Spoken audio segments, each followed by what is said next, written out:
Hello guys and welcome to amazing Factopedia. तो guys इस video में हम जानेंगे कि किस तरह हमारे यूनिवर्स की यानी हमारे ब्रह्मांड की शुरुआत हुई थी और आगे चलकर कब और कैसे हमारे इस यूनिवर्स का अंत होगा। तो वीडियो को पूरा देखिएगा, बिल्कुल भी स्किप मत कीजिए। गाइज हम आज भी इस बात को एग्जैक्टली नहीं जानते कि कब और किस तरह से हमारे ब्रह्मांड की शुरुआत हुई थी, लेकिन साइंटिस्ट्स और रिसर्चर्स ने इस बात को प्रेडिक्ट किया है कि कब हमारे ब्रह्मांड की शुरुआत हुई थी और किस तरह हुई होगी। तो उनके मुताबिक हमारे यूनिवर्स की शुरुआत 13.8 बिलियन साल पहले यानी 13.8 अरब साल पहले हुई थी। गाइज ऐसा माना जाता है कि हमारे यूनिवर्स की शुरुआत एक एक्सप्लोजन से हुई थी जिसे साइंटिस्ट्स ने बिग बैंग ये नाम दिया था। तो दोस्तों यही बिग बैंग थियरी आज की सबसे ज़्यादा वाइडली एक्सेप्टेड थियरी है कि किस तरह हमारे यूनिवर्स की शुरुआत हुई थी। गाइस बिग बैंग के पहले हमारा ये पूरा यूनिवर्स एक बहुत ही ज़्यादा छोटे, एक्सट्रीमली छोटे एक पॉइंट में सिमटा हुआ था जिसमें इनफाइनाइट डेंसनेस और हीट यानी गर्मी भरी हुई थी, और अचानक से एक विस्फोट हुआ, एक एक्सप्लोजन हुआ और हमारा यूनिवर्स बहुत ही ज़्यादा स्पीड से फैलने लग गया। ये स्पीड लाइट की स्पीड से भी ज़्यादा थी, तो इससे आप अंदाज़ा लगा सकते हो कि वो कितना ज़्यादा डेंजरस एक्सपेंशन होगा।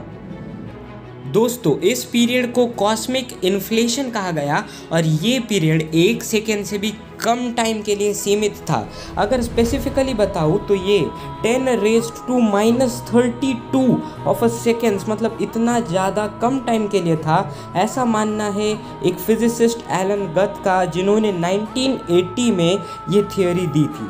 इसी के बाद कॉस्मिक इन्फ्लेशन अचानक और मिस्टीरियसली बंद पड़ गया और मैटर और रेडिएशन की मानो एक बाढ़ सी आ गई जो कि पूरे ब्रह्मांड में बहुत ही ज़्यादा तेज़ी से फैलने लग गई। और इसी बाढ़ में थे पार्टिकल्स और एटम्स जो कि आगे चलकर स्टार्स और गैलेक्सीज बने। और गाइज सुनकर आप हैरान हो जाओगे, लेकिन ये सब हुआ था यूनिवर्स के पहले सेकेंड में।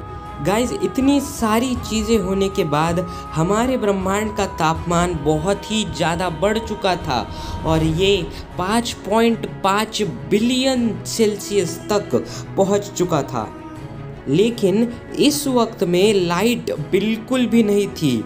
मान लीजिए आप किसी प्रकार उस वक्त में पहुंच जाए और सरवाइव भी कर ले, लेकिन आपको उस वक्त का कुछ भी नज़ारा नहीं देखने मिलेगा क्योंकि वहाँ पर थोड़ी भी लाइट नहीं थी।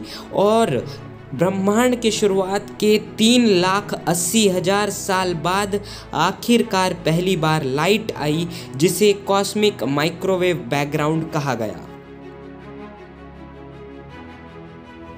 तो दोस्तों हमने इस वीडियो में आप तक जाना कि किस तरह हमारे ब्रह्मांड यानी हमारे यूनिवर्स की शुरुआत बिग बैंग से हुई थी।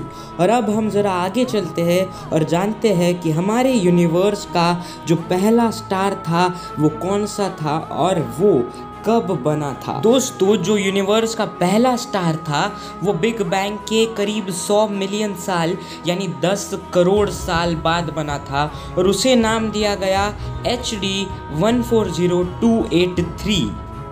और ये स्टार दोस्तों अर्थ से 200 लाइट ईयर की दूरी पर है।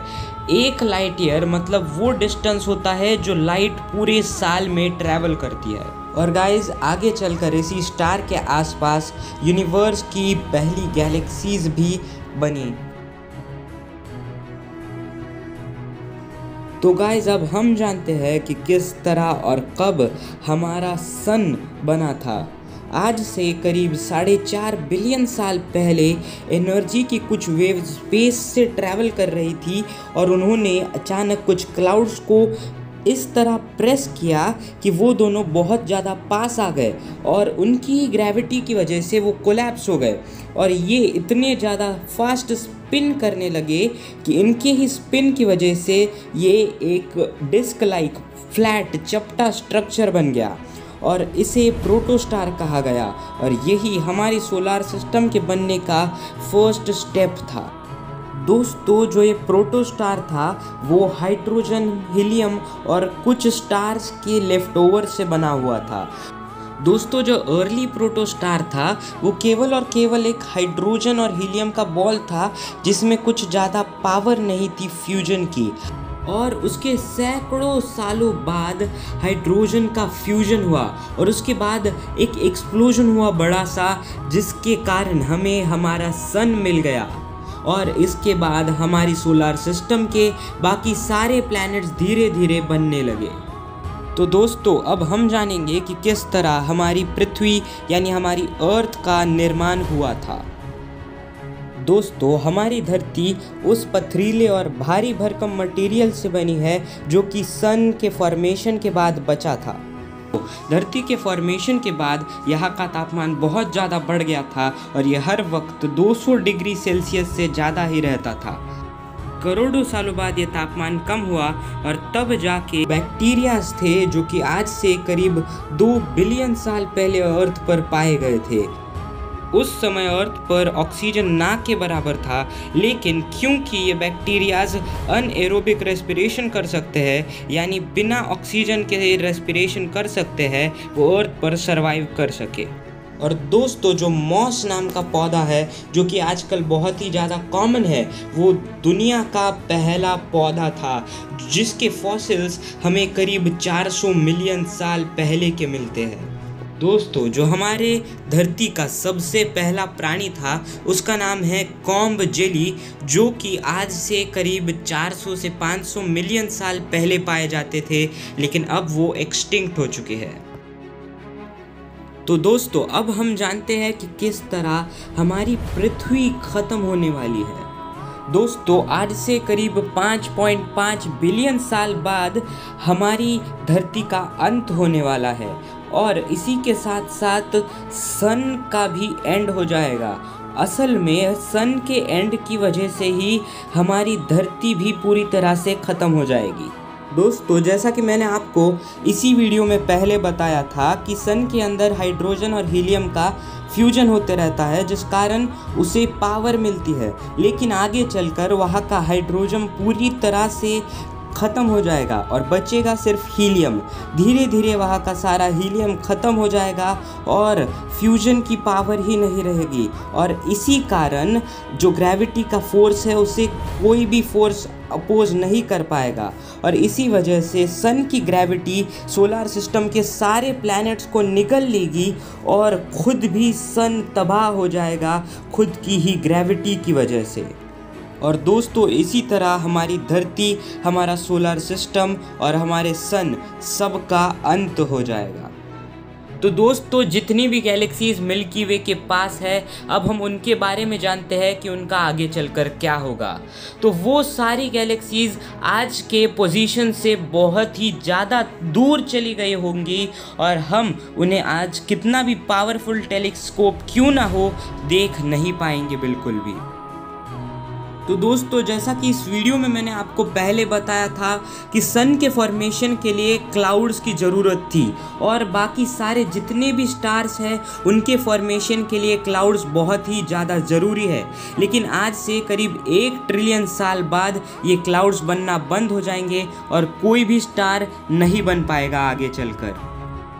गाइज क्योंकि कोई भी नया स्टार नहीं बनेगा तो सारे जो भी पुराने स्टार्स थे वो धीरे धीरे ख़त्म होने लग जाएंगे और 120 ट्रिलियन साल बाद यूनिवर्स की सारी लाइट ख़त्म हो जाएगी और केवल अंधेरा बचेगा। तो दोस्तों अब हम बात करते हैं कि यूनिवर्स का अंत किस तरह होगा। तो यूनिवर्स के अंत को नाम दिया गया है बिग फ्रीज। वैसे तो बहुत सी पॉसिबिलिटीज़ है, लेकिन सबसे बड़ी पॉसिबिलिटी यही है, और इस बिग फ्रीज में बिल्कुल बिग बैंग का उल्टा होगा। यूनिवर्स बहुत ही ज़्यादा तेज़ी से सिकुड़ने लग जाएगा, जैसे कि बिग बैंग में एक्सपैंड हो रहा था बिग फ्रीज में सिकुड़ने लग जाएगा, और तो और तापमान बहुत ही ज़्यादा कम हो जाएगा और पूरा यूनिवर्स बहुत ज़्यादा ठंडा पड़ेगा, और इसी के कारण हमारा पूरा ब्रह्मांड धीरे धीरे ख़त्म हो जाएगा। और आज से करीब इतने सालों बाद वक्त होगा एक नए बिग बैंग का, जिससे यूनिवर्स वापस से शुरू होगा। दोस्तों, अगर आपको इस वीडियो से कुछ भी नया सीखने मिला हो तो वीडियो को लाइक और शेयर कर दीजिए और चैनल को सब्सक्राइब कर दीजिए।